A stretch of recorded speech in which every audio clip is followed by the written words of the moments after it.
ఏదో పెళ్లిళ్ళకి వెళ్ళి ఉండొచ్చు తప్పితే రాజకీయంగా ఎప్పుడు రాలేదన్నారు.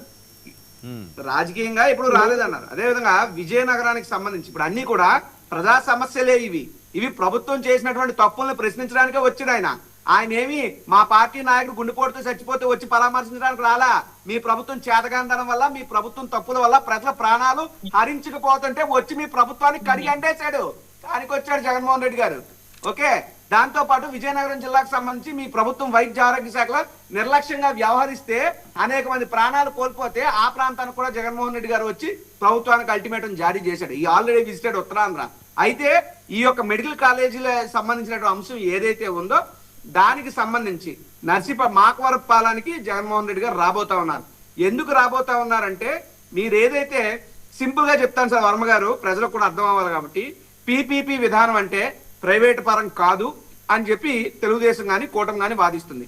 యాజ్ ఎ కామన్ మ్యాన్ నేను అడుగుతా ఉన్నా, పీపీపీ విధానంలో డబ్బులు పెట్టడానికి వచ్చేది ఎవరు?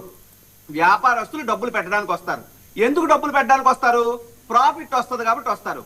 ప్రాఫిట్ కోసం చేసేదాన్ని వ్యాపారం అంటారు, సర్వీస్ కోసం చేసేదాన్ని ప్రభుత్వం నడపడం అంటారు, సర్వీస్ అంటారు, ఫ్రీ ఆఫ్ కాస్ట్.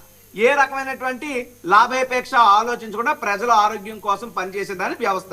సో ఇక్కడ క్లియర్ గా ప్రైవేట్ పరం చేస్తూ ప్రభుత్వమే వ్యాపార రంగాన్ని అభివృద్ధి చేయాలనేటువంటి లక్ష్యంతో వాళ్ళ యొక్క చేతగాంతనం వల్ల ఈ యొక్క మెడికల్ వ్యవస్థను మొత్తం ప్రైవేట్ పరం చేస్తుంది. ఇక్కడ నేను ఇంకో అంశం అడుగుతాను. మీకు వర్మ గారు, మీకు విశాఖపట్నం తెలుసు, మీరు గతంలో విశాఖపట్నంలో పనిచేశారు. విశాఖపట్నంలో కేజీహెచ్ ఉంది. విశాఖపట్నంలో కేజీహెచ్కి వెళ్తారా? లేదు అంటే కేర్ ఆసుపత్రికో, అపోలో ఆసుపత్రికో, లేదు అంటే గీతంకి సంబంధించిన మెడికల్ కాలేజ్ కూడా ఒకటి ఉంది కదా వైజాగ్ లో, గీతం హాస్పిటల్కి వెళ్తారా? లేదా ఎన్ఆర్ఐకి సంబంధించిన medical college, private medical college ఉంది, ఆ హాస్పిటల్కి వెళ్తారా? ఎవరు డబ్బులు అడుగుతారు? సో ఆంధ్ర యూనివర్సిటీకి సంబంధించిన మెడికల్ కాలేజ్ అనుబంధంగా ఉండే ఆసుపత్రి కదా కేజీహెచ్. సో క్లియర్ కట్ గా ఇది ప్రజలందరూ కూడా తీవ్రంగా వ్యతిరేకిస్తున్నారు. రెండోది, లాస్ట్ టైం మెడికల్ కాలేజ్ సంబంధించి విజిట్ కోసం వెళ్ళినప్పుడు నేనే వెళ్ళాను, స్వయంగా పాడేరు మెడికల్ కాలేజ్కి వెళ్ళాను. వెళ్తే మాకు చెప్పినటువంటి మాట ఏంటో తెలుసండి, అక్కడ క్లాసులు అవుతున్నాయి, అక్కడేమో ఎగ్జామ్స్ అవుతున్నాయి, మీరు లోపలికి వెళ్ళడానికి లేదన్నారు. మరి మీరు మంత్రి గారు ఏమండి మాట్లాడారు? అనిత గారు పెద్ద పవర్ పాయింట్ ప్రెసెంటేషన్ ఇచ్చేసి ఏం మాట్లాడారు? ఎక్కడా లేవు, పునాదుల్లో ఉన్నాయి, మీరు చేస్తున్నటువంటి ఫేక్ ప్రచారాలు ఇందాక అన్నానే. సో మీ ప్రచారాలు, మీ విష ప్రచారాలు, మీ దుష్ప్రచారాలు ఏదైతే వాటన్నింటినీ పటాపంచలు చేయడానికి జగన్మోహన్ రెడ్డి గారి హయాంలో మెడికల్ కాలేజ్ ఎలా వచ్చినాయో ప్రజలకు తెలియజెప్పడానికి మెడికల్ కాలేజ్ పీపీపీ విధానం అనే దాన్ని మీరు వెనక్కి తీసుకునే వరకు మా పోరాటం సాగుతూనే ఉంటారు. ఇది క్రమేపీ మేము చేసుకుంటూ వస్తున్నాం. జగన్మోహన్ రెడ్డి గారి విజిట్ కూడా అందులో భాగంగానే జరగబోతుంది. జగన్మోహన్ రెడ్డి గారు ఇల్లు వదిలి ఎక్కడికి వెళ్ళరు, లేదా బెంగళూరు వెళ్తారు, ఇవన్నీ పనికి మాలిన మాటలు అనమాట. మీరు అందరూ హైదరాబాద్ లో వెళ్ళరా? ఎన్నిసార్లు హైదరాబాద్ వెళ్ళి వస్తున్నారు? వీళ్ళందరికీ ఇదొకటి అలవాటు అయిపోయింది. కొంప అంటారు, ప్యాలెస్ అంటారు. మీరు కట్టుకుంది మీ నాయకుడు కట్టింది ఏంటమ్మా? అని మీరు కడితే ఇల్లులా, ఎల్లుతోటి కడితే ప్యాలెస్ లా. ఈ తప్పుడు మాటలొద్దు. మీరు చేస్తే ఒప్పు, పక్కింటోటి చేస్తే తప్పు ఇవ్వద్దు. రాజకీయంలో చేస్తే నిర్విరామంగా, నిరాటంకంగా, నిష్పక్షపాతంతో, నీతి నిజాయితీతో, నియమ నిబద్ధతలతో చేయండి, లేకపోతే ఊరుకోండి. అంతే తప్ప మీరేదో దైవాంశ సొమ్ముతుల్లాగా వేదాలు వల్లించేసి మా మీద దుష్ప్రచారాలు చేయడం మంచి పద్ధతి కాదు. ఓకే అన్నగారు, కడిగి అండేయడానికి జగన్మోహన్ రెడ్డి గారు వస్తున్నారట. ఇక కాసుకోండి, ఉత్తరాంధ్ర నుంచి సమరశంఖం. అవును సార్, అక్కడ పోర్ట్ ఉందిగా, చేపలు గట్రా అన్ని పడతారు, అవి కడిగాకే ఎండేస్తారు సహజంగా. ఒకవేళ ఇంకేమైనా ఇంట్రెస్ట్ ఉందేమో చూద్దాం. మత్స్యకారులను తమాషా కదా మీకు? మత్స్యకారులు అవమానించడం మాట్లాడారు, తప్పది వర్మ గారు, ఇది తప్పిది. మత్స్యకారులు వ్యతిరేకిస్తారు, అది తప్పది.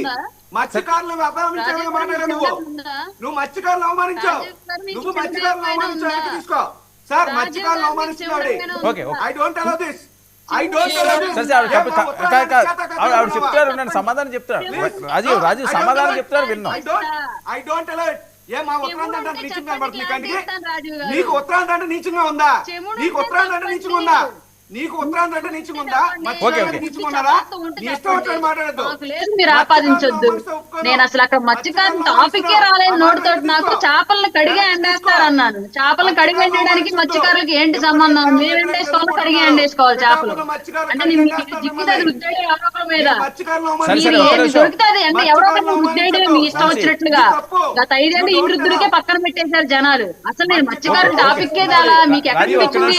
చెవుల మిషన్ సొంత పదాలు ఉపయోగించే మిషన్ చెవులు. రాజీవ్ నేను ఇస్తాను, ఒక్క నిమిషం ఉండండి. ఆవిడ ఏం చెప్తారో ముందు ఆపాలి. వినండి. మత్స్యకారుల గురించి అన్న మాట వెనక్కి అసలు తీసుకోమని రుద్దుడు తర్వాత ఆపాలి. చెప్తాం. సరే ఆవిడ ఏమన్నది, నేను మత్స్యకారులు అనలేదు అంటున్నారు ఆవిడ.